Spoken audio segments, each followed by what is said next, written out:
Assalamualaikum warahmatullahi wabarakatuh. Ya, salam guru penggerak Bapak Ibu-ibu guru hebat.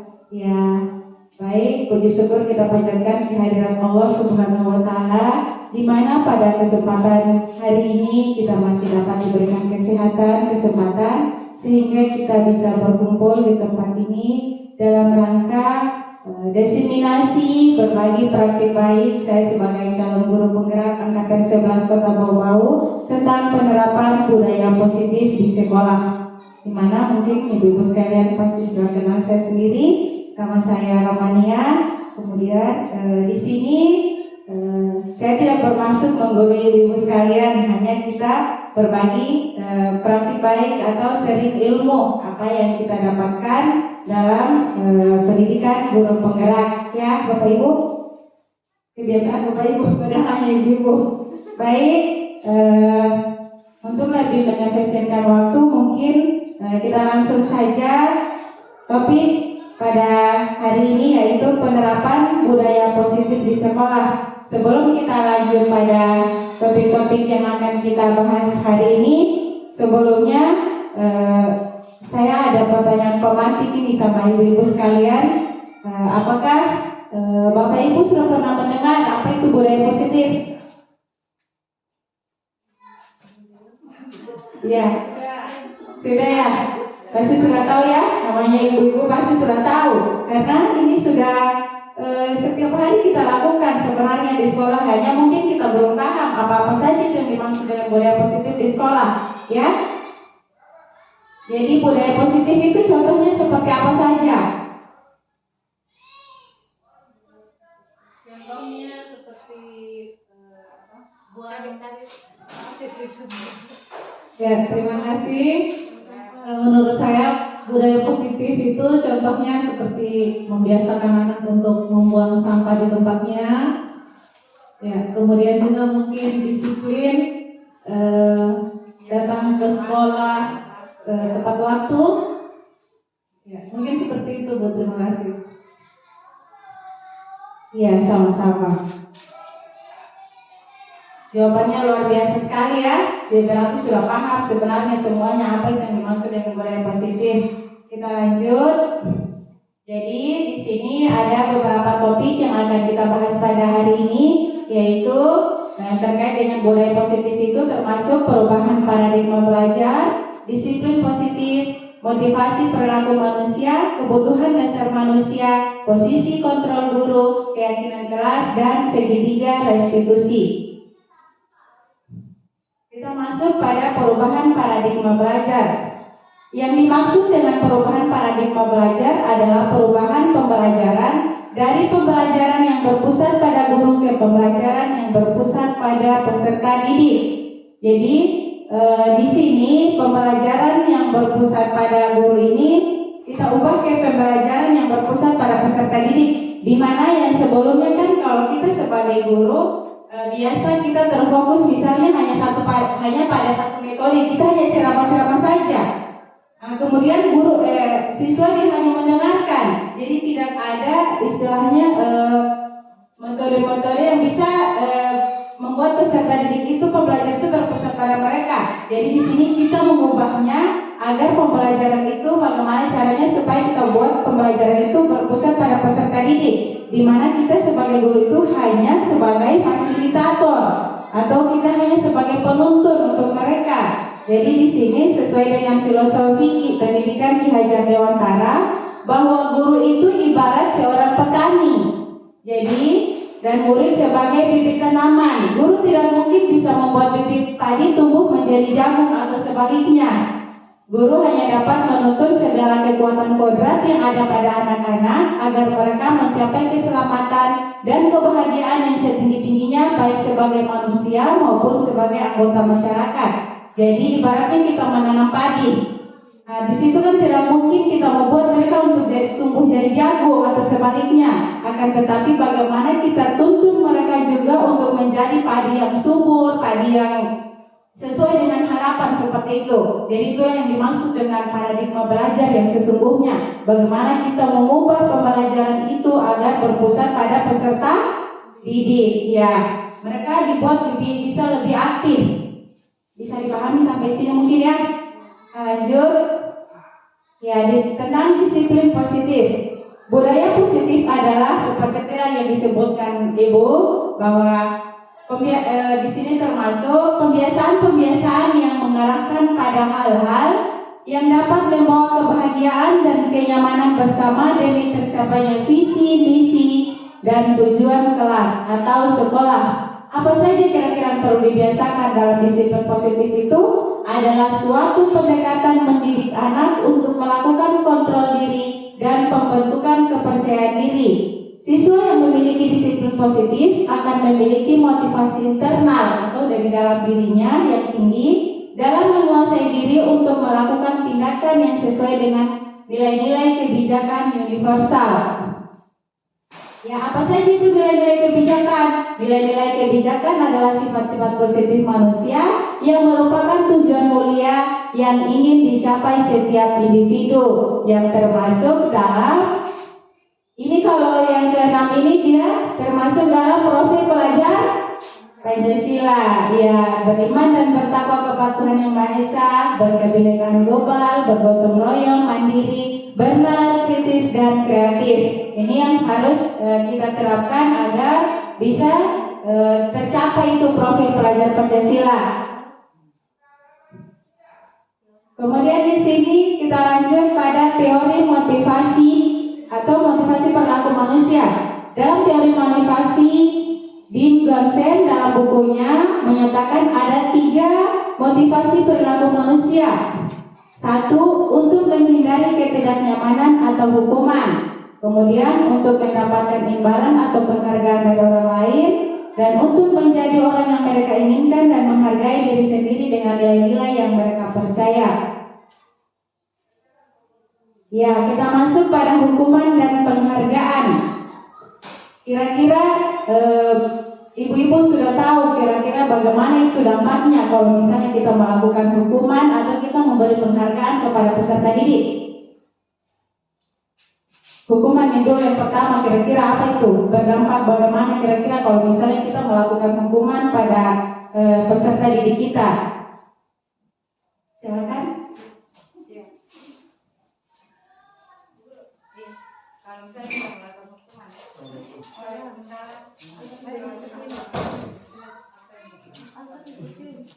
kalau kita misalnya kayak kita melakukan ada seorang siswa misalnya berbuat sesuatu yang kita tidak inginkan misalnya di sekolah itu, kira-kira kalau kita hukum apa yang terjadi, apa dampaknya sama anak itu? Terima kasih atas kesempatan yang diberikan kepada saya. Hukuman yang diberikan kepada anak didik apabila mereka pernah seperti pada saat kita berikan pekerjaan rumah, kebanyakan ada sebagian siswa yang tidak mengerjakannya. Tetapi kalau kita hukum, umpamanya kita beri hukuman sekarang kan bukan lagi 18-nya lah, setidaknya mereka kalau dia tidak kerja mungkin kita kasih semangat, adakan pertanyaan kembali supaya mereka dia bisa paham apa yang kita berikan. Ya, luar biasa ya jawabannya.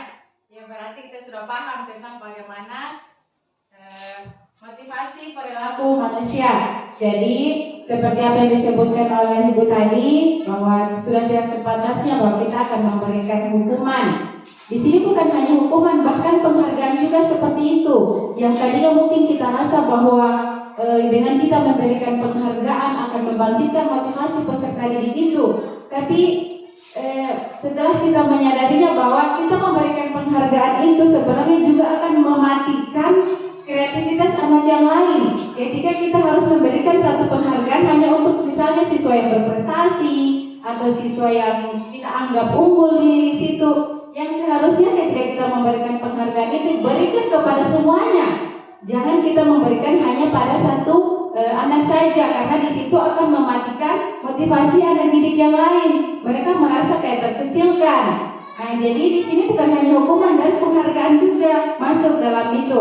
Jadi hukuman dan penghargaan itu adalah motivasi sementara yang dilakukan anak untuk melaksanakan kewajibannya. jika ini terus-menerus diberikan akan mematikan kreativitas dan motivasi sesungguhnya dalam diri anak. Sementara kita mengharapkan motivasi intrinsik tumbuh secara alamiah dari diri anak. Jadi bisa dipahami tadi ya, ketika kita melakukan dan memberikan sebuah penghargaan kepada anak, sebaiknya berikan penghargaan itu untuk seluruhnya.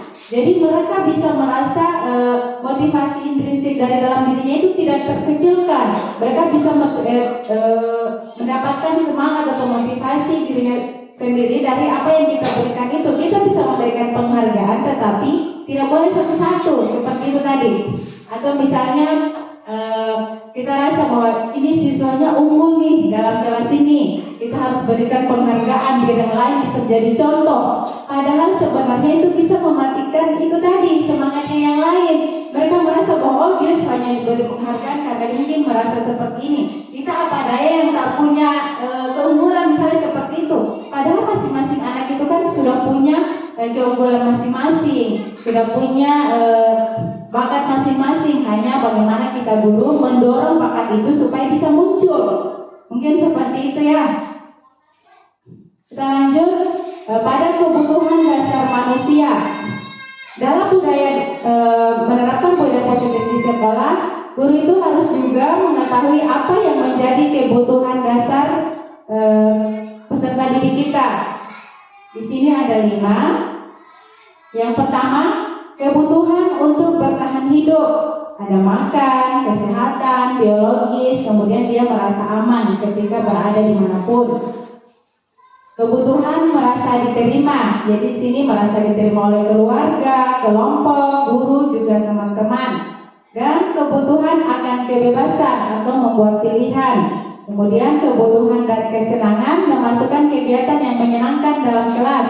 Kita buat pembelajaran itu supaya kebutuhannya peserta didik itu dalam kelas dia merasa senang ketika kita bertemu dengan mereka. Jadi kita sebagai guru itu masuk dalam kelas itu ketika dia melihat kita masuk, anak-anak itu menjadi semangat terus untuk belajar. Jangan kita buat pembelajaran itu menjadi menakutkan. Jadi baru lihat kita masuk saya depan pintu, oh guru sudah datang, apalagi kira-kira yang mau dilakukan, kan seperti itu. Nah biasa kan maksudnya bagaimana caranya kita sebagai guru bisa menempatkan kebutuhan-kebutuhan peserta didik ini agar bisa menjadi pembelajaran itu menjadi menyenangkan. Jadi ketika sudah dalam kelas senang, pasti dalam lingkungan sekolah itu budaya positifnya itu akan bagus. Nah, kemudian yang terakhir adalah kebutuhan akan penguasaan atau dikuasai kehebatannya dan tidak merasa terkontrol. Selanjutnya ini nih yang penting, posisi kontrol guru, di mana ada 5 posisi kontrol guru. Kira-kira Bapak Ibu masuk dalam posisi kontrol yang mana nih? Ada sebagai guru yang sebagai suka menghukum, guru yang suka membuat rasa bersalah kepada peserta didik, kemudian guru yang sebagai teman, sebagai pemantau dan juga sebagai manajer. Kira-kira Bapak Ibu guru sekalian masuk rasa-rasa dirinya masuk dalam mana ini? Dalam posisi kontrol yang mana? Kita sebagai guru. Mungkin Pak Samir, kira-kira masuk dalam posisi kontrol yang mana ini? Kalau kita dalam ketika berhadapan dengan peserta didik, atau misalnya saya berikan contoh, misalnya ada sebuah masalah kecil namanya dalam lingkungan sekolah ya. Kira-kira kalau kita menyelesaikan masalah itu, kita masuk dalam posisi yang mana itu? Ada misalnya sebuah kasus dalam sekolah ini kan dalamnya anak-anak kayak kemarin sempat ditemukan bahwa hikmah sementara mengajar atau belajar mereka sudah pergi main sampai ke laut sana. Kira-kira ketika kita sudah temukan kasus yang seperti itu, kita masuk dalam posisi yang mana dari kelima ini? Ya, atau misalnya seperti ini contoh kecilnya. Misalnya dia dalam sekolah itu kan sudah ada peraturan yang harus dipatuhi siswa ya.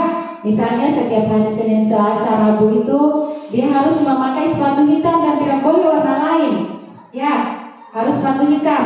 Dan ketika hari itu ada salah satu siswa yang memakai sepatu misalnya warna lain, kira-kira apa yang sebagai guru apa yang kamu lakukan? Di sini posisinya dalam posisi kontrolnya kamu sebagai guru itu misalnya kamu jadi di mana nih dari yang kelima ini?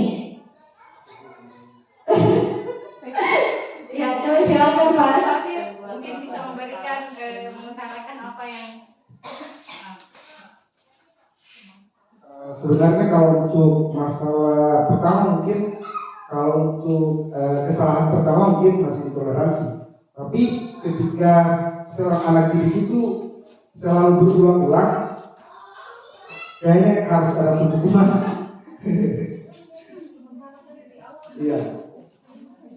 Begitu. Ya mungkin. Ya terima kasih ya.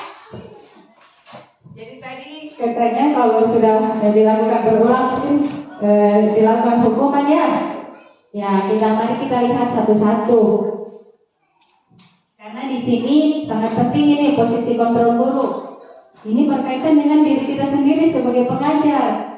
Karena pasti kita akan temukan banyak kasus atau banyak permasalahan dalam lingkungan sekolah itu. Apalagi kita dalam lingkup anak sekolah dasar yang memang notabene masih banyak sekali kita temukan itu hal-hal yang di luar kesadaran kita, banyak sekali masalah-masalah siswa yang kita dapatkan. Dan mungkin bisa jadi kita tidak bisa kontrol emosi. Pasti seperti itu. Kita tidak bisa mengontrol. Jadi banyaklah di situ mungkin kita langsung menghukum atau mungkin kita bisa membuat siswa itu merasa bersalah. Mungkin seperti itu atau jadi bisa kita selesaikan sebagai teman. Ya, kita lihat di sini posisi penghukum.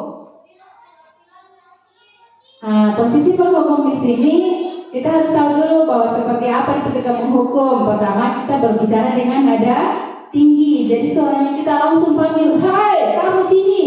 Apa tadi yang kamu lakukan?" Secara tidak langsung itu sudah kita menghardik atau dan kita menunjuk-nunjuk siswa. Jadi siswa itu dia belum berbicara sudah gemetar di tempat berdirinya. Karena ya baik, maksudnya hukuman itu kan tidak berupa fisik maupun psikis, tapi dari kita nada suaranya kita saja itu sudah termasuk sebagai penghukum.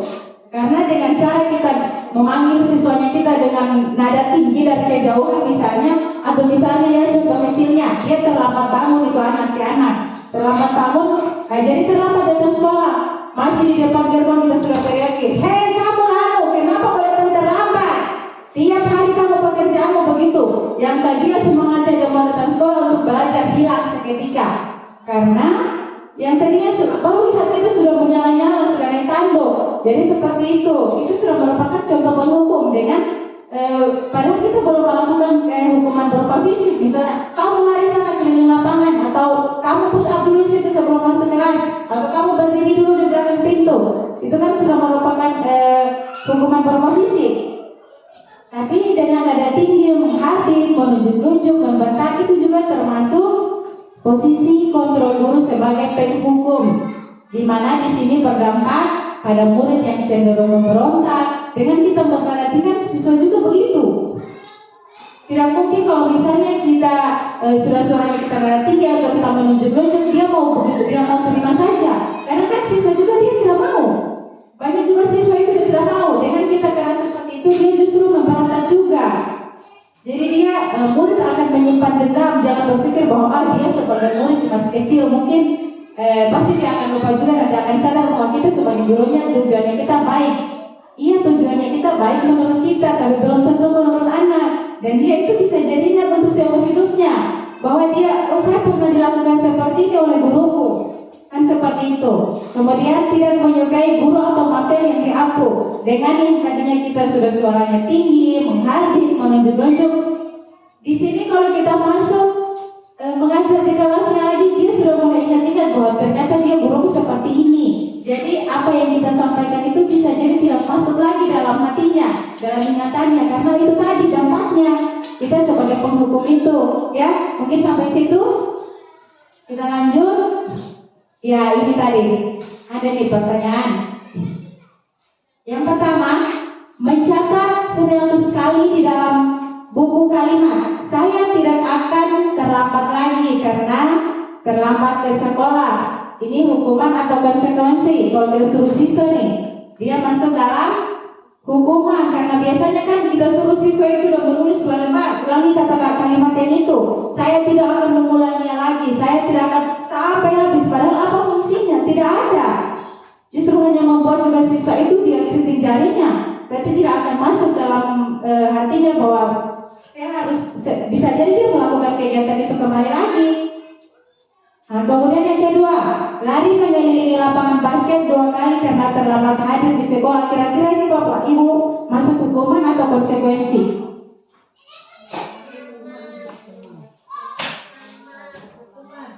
Ya, hukuman ya. Ya, kemudian murid diminta untuk push up 15 kali karena tidak menggunakan masker ke sekolah. Kira-kira hukuman atau konsekuensi? Murid diminta push up nih 15 kali.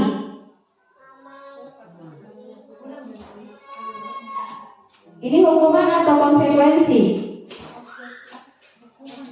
Ya, masuk hukuman ya, karena kita suruh siswa dia push up hanya karena tidak menggunakan masker. Kemudian menggantikan kertas tugas teman yang dicoret-coret, ini konsekuensi karena dia kecil kemungkinan hanya dia mencoret-coret kertas temannya, jadi bisa digantikan. Berikutnya, membersihkan tumpahan air di meja tulis karena tersenggol pada saat belajar. Ini masuk hukuman atau konsekuensi? Ya, konsekuensi ya, karena hanya membersihkan. Meminta murid tidak mengenakan sepatu seharian di sekolah karena tidak mengenakan sepatu hitam seperti tadi. Kira-kira masuk hukuman ini atau konsekuensi?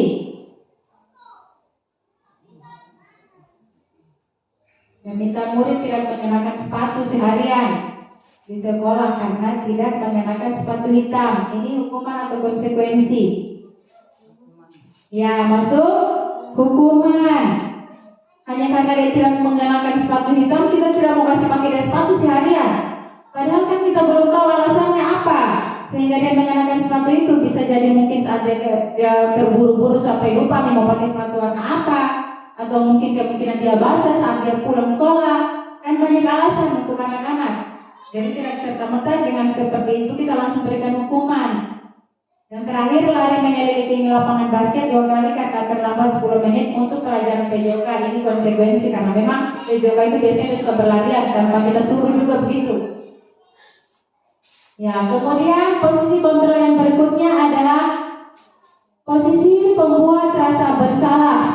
Ini dia pembuat rasa bersalah. Bagaimana kalau misalnya kita berbicaranya dengan tenang, tetapi kata-kata yang diberikan itu membuat murid menjadi orang yang gagal atau memandang buruk dirinya sendiri, merasa tidak berharga dan tidak sanggup membahagiakan orang lain. Misalnya ya, posisi kontrol guru membuat rasa bersalah ini, misalnya tadi seperti dia datang terlambat. Nah, kita memang berbicaranya tenang, kita tidak tunjuk-tunjuk atau kita tidak bentak, kita tidak teriak dari jauh. Tetapi kita dengan bahasanya kita yang tenang itu membuat dia jadi rasa bersalah. Misalnya, hei kamu tadi, kamu datang terlambat, kenapa? Nah, dengan yang kamu lakukan seperti ini, bisa lo membuat saya ditegur oleh kepala sekolah karena gara-gara kamu, saya bisa ditegur. Itu kan membuat dia merasa bersalah. Nah, jadi seolah-olah apa yang dilakukan itu bisa membuat dia menjadi rasa bersalah karena kita akan bisa jadi ditegur oleh atasan karena ulahnya dia. Mungkin seperti itu. Jadi ini dampaknya murid akan merasa bersalah dan akan menyimpan emosi negatif itu dalam dirinya. Kemudian murid akan merasa rendah diri. Lanjut, posisi kontrol guru yang ketiga adalah posisi sebagai teman. Suara guru ramah, cenderung bersenda gurau, akrab, murid akan senang, aman dan akrab dengan guru. Identitas yang tercipta adalah identitas sukses, namun masih dorongan eksternal. Ya, dengan teman ini mungkin sebenarnya kita merasa bahwa kita akrab sama siswa ya, kita bisa anggap mereka juga sebagai teman. Akan tetapi ini akan berdampak juga, murid akan ketergantungan pada guru tertentu karena dia merasa kita sebagai temannya, dia akan ketergantungan juga dengan kita. Jadi sebaiknya maksudnya agak kurang baik juga ya kalau misalnya kita dengan siswa itu kita anggap juga sebagai teman. Karena murid akan berperilaku baik hanya pada orang-orang tertentu. Misalnya kita nih sebagai guru, kita anggap dia sebagai teman. Jadi yang lain itu dia ketika dia tidak diperlakukan seperti itu, dia hanya baiknya sama kita saja juga. Itu juga sudah tidak baik sebenarnya. Kemudian posisi pemantau atau monitor. Guru memiliki bahasa tubuh dan ekspresi wajah yang datar dan cenderung formal. Kita tahu kan sebagai pemantau bagaimana atau monitor? Misalnya tuh ada siswa yang datang kemudian kita hanya datang lihat seperti itu kan, kita secara tidak langsung sudah memantau atau memonitor keadaannya. Jadi siswa di situ guru mengandalkan perhitungan untuk mengontrol murid. Guru mengarahkan murid berdasarkan peraturan atau konsekuensi. Kita memantau di sini misalnya ada kesalahan pakaian yang digunakan atau dia terlambat, kita hanya gunakan peraturan yang tadi. Misalnya kita langsung hukum atau kita berikan konsekuensi. Di sini juga berdampak pada murid akan menghitung konsekuensi dan hadiah tanpa memahami sepenuhnya nilai kebijakan yang dituju. Kemudian murid tidak sepenuhnya mandiri. Karena itu tadi kita hanya mengandalkan itu tadi peraturan atau konsekuensi. Yang terakhir, posisi kontrol guru sebagai manajer. Guru bersuara netral, tidak emosional dan tidak terlalu ramah dan tidak bernada tinggi. Guru membimbing murid untuk memecahkan masalahnya secara mandiri. Jadi di sini posisi manajer ini adalah posisi kontrol yang disarankan untuk membimbing murid memiliki disiplin positif, yaitu murid yang mandiri, bertanggung jawab dan dapat memecahkan masalah-masalah. Tujuan posisi manajer ini adalah agar murid berefleksi atas tindakannya. Guru dengan tulus memberikan pertanyaan-pertanyaan bermakna sehingga membuat murid belajar dari kesalahannya dan mencari sebuah solusi untuk menyelesaikannya. Ya, jadi kita sebagai guru dari 5 posisi kontrol tadi, posisi manajer inilah yang paling baik diterapkan untuk ketika kita berada dengan di hadapan siswa. Bahkan tidak sebenarnya posisi kontrol guru ini tidak hanya juga ketika kita berhadapan dengan peserta didik, tetapi bisa juga dilakukan dengan anak sendiri. Jadi posisi yang paling baik untuk kita ambil dari kelima posisi tadi itu adalah posisi manajer, di mana kita bisa menyelesaikan itu dengan netral, kemudian tidak emosional. Pokoknya kita bagaimana kan dalam sebuah perusahaan itu ada manajer, dan di situ dia sudah ada langkah-langkahnya bagaimana kita menyelesaikan sebuah permasalahan itu dengan baik. Lanjut pada topik berikutnya, kesepakatan kelas atau keyakinan kelas. Kira-kira di kelas masing-masing sudah ada belum yang buat kesepakatan kelas ini?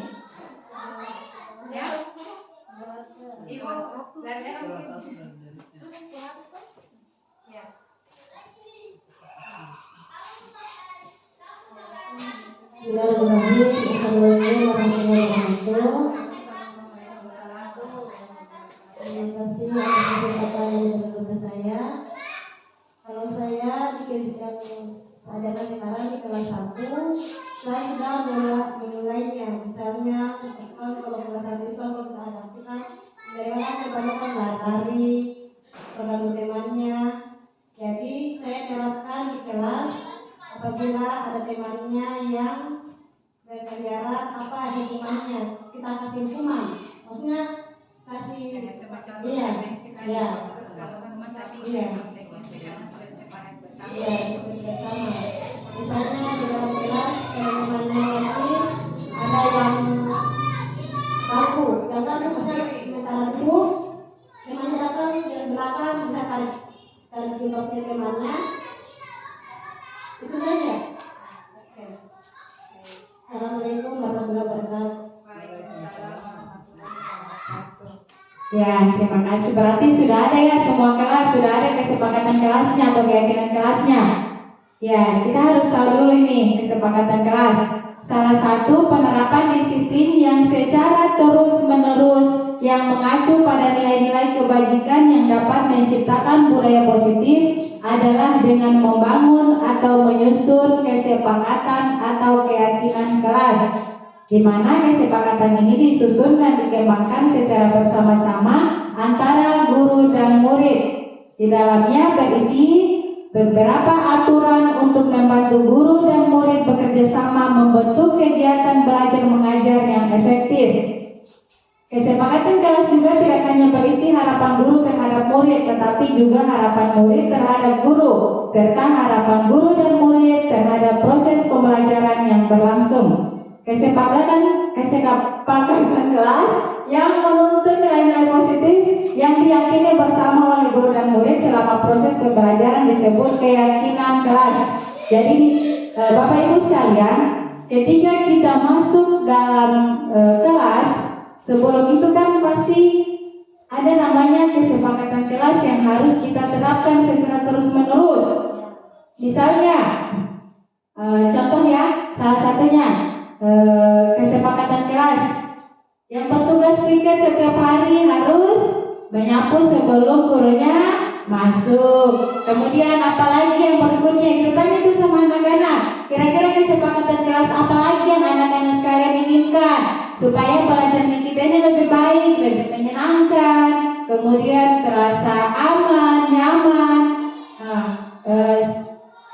Kemudian apalagi misalnya tidak boleh terlambat, harus masuk tepat waktu. Kemudian apalagi biarkan anak-anak itu disebutkan sesuai keinginannya. Kita tanyakan saja sama anak-anak bahwa apa yang mereka kira-kira yang perlu disepakati dalam kelas itu. Misalnya tidak boleh kalau gurunya lagi berbicara, anak-anak harus diam. Kemudian kalau ada tugas yang diberikan saat itu harus dikerjakan saat itu juga. Apalagi kira-kira kesepakatan yang baik untuk di kelasnya kita supaya belajarnya kita terasa nyaman, terasa tenang. Nanti kita itu kan dengan sendirinya anak-anak akan menyebutkan kesepakatan apa yang mereka inginkan. Kemudian kita sepakati bersama antara guru dan murid. Itu maka akan jadilah sebuah kesepakatan kelas. Sampai di sini sudah cukup ya untuk kesepakatan. Ya, di sini dalam kesepakatan kelas itu juga ada langkah-langkahnya untuk merumuskan. Seperti tadi itu, guru meminta semua murid untuk menuliskan apa saja yang perlu disepakati, mencatat semua usulan, menyusun keyakinan kelas sesuai prosedur. Kemudian keyakinan kelas ini tidak boleh terlalu banyak. Meninjau ulang keyakinan kelas dari waktu ke waktu, setelah disetujui kemudian ditandatangani oleh semua warga atau murid. Keyakinan kelas yang sudah disusun bersama selanjutnya dilekatkan di dinding agar mudah dilihat oleh semua warga kelas. Dan ini yang terpenting juga, segitiga restitusi. Sudah pernah dengar ini sebelumnya? Belum ya?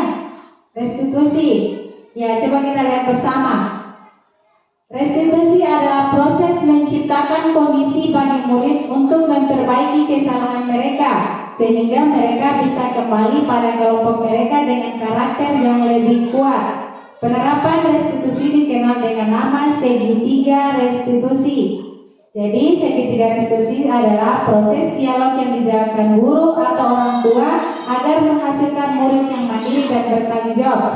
Sebenarnya Bapak Ibu sekalian, segitiga restitusi ini sudah sering dilakukan dalam kehidupan sehari-hari, bahkan selalu itu dilakukan, hanya mungkin baru tahu namanya bahwa yang saya lakukan ini ternyata segitiga restitusi. Tetapi untuk penerapannya itu pasti sudah sering dilakukan. Ini coba kita lihat, ini ada namanya segitiga restitusi. Ya, ada namanya validasi segitiga restitusi itu ada 3. Yang pertama menstabilkan identitas, kemudian menanyakan keyakinan, dan validasi tindakan yang salah. Nah, di sini contoh tadi kita ulangi lagi contoh kasus. Misalnya Bapak Ibu pernah mendapatkan kasus apa sama anak-anak? Kasus apa yang sering misalnya terjadi di sekolah? Ya, baku pukul mungkin ya, sering itu. Apalagi kira-kira dengan baku pukul itu apakah tidak langsung maksudnya caranya Bapak Ibu menyelesaikan itu kira-kira dengan cara apa? Dipanggil. Ditanya. Ya, sebenarnya itu sudah masuk dalam tadi yang saya sebutkan segitiga restitusi. Karena di sini ada tadi namanya yang pertama dari segitiga restitusi itu kita menstabilkan identitas. Ketika kita mendapatkan sebuah kasus kayak tadi misalnya baku pukul atau anak itu dia terlambat datang sekolah, kita tidak serta-merta langsung bilang kamu jangan dulu masuk kelas karena kamu hari ini terlambat.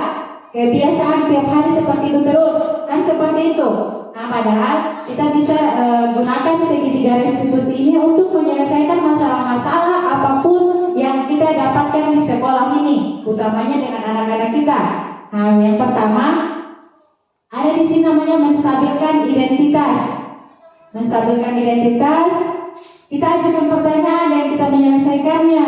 Kita membuat ajukan pertanyaan.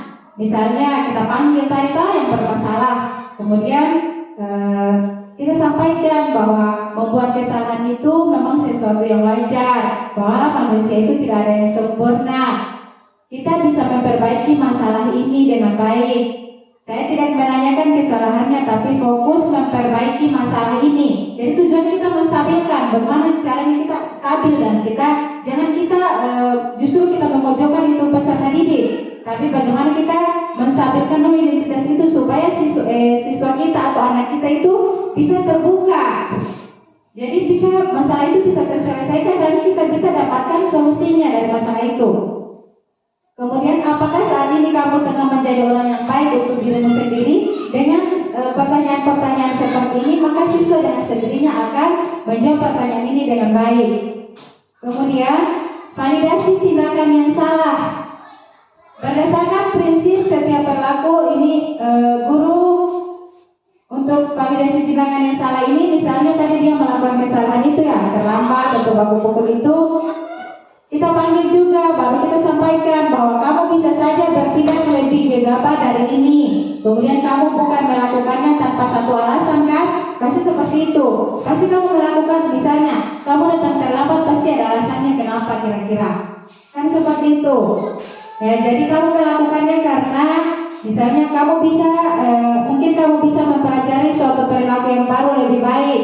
Bersediakah kamu memperbaikinya? Seperti itu namanya validasi tindakan yang salah. Dan yang terakhir kita harus menanyakan keyakinan. Setelah kita sudah stabilkan identitas, kita sudah validasi tindakan yang salah, kita harus tanyakan keyakinan. Nah, seperti dia terlambat atau baku pukul, kamu sudah tahu kan kesepakatan kelas apa yang sudah kita buat, bahwa kita tidak boleh datang terlambat, kemudian kita tidak boleh baku pukul. Itu kan sudah masuk dalam menanyakan keyakinan. Jadi dengan sendirinya anak-anak itu bisa bertanggung jawab. Dan kemudian kita sudah bisa ajarkan mereka bahwa ternyata seperti ini itu yang kita lakukan itu tidak baik. Kita tanyakan sama siswa bahwa kira-kira bisa tidak kamu terapkan ini, nilai-nilai apa yang sudah kita sepakati. Kemudian kamu ingin menjadi orang yang seperti apa. Seperti itu agar siswa itu bisa terbuka dengan sendirinya. Ya, untuk segitiga restitusi tadi seperti itu. Kemudian ya ternyata sudah habis ya, tidak terasa. Ya, jadi dengan memahami ketiga struktur penerapan segitiga restitusi itu, diharapkan guru dapat menerapkan posisinya sebagai manajer yang tadi 5 posisi kontrol guru ya, dengan mengajukan pertanyaan-pertanyaan bermakna yang dapat membuat murid percaya diri, mandiri, dan bertanggung jawab. Jadi seperti itu Bapak Ibu Guru. Terima kasih, salam guru penggerak. Jadi itulah tadi budaya-budaya positif di sekolah yang harus kita terapkan dalam kehidupan sehari-hari, tidak hanya di sekolah tapi dimanapun kita berada. Baik, terima kasih Bapak Ibu Guru hebat atas waktunya untuk kita untuk mendengarkan praktik baik apa yang saya lakukan hari ini. Semoga apa yang disampaikan hari ini bisa bermanfaat bagi Bapak Ibu Guru sekalian dan juga bisa kita sama-sama terapkan di sekolah kita untuk kemajuan sekolah kita menjadi lebih baik. Terima kasih. Saya tutup dengan ucapan billahi taufiq wal hidayah. Wassalamualaikum warahmatullahi wabarakatuh.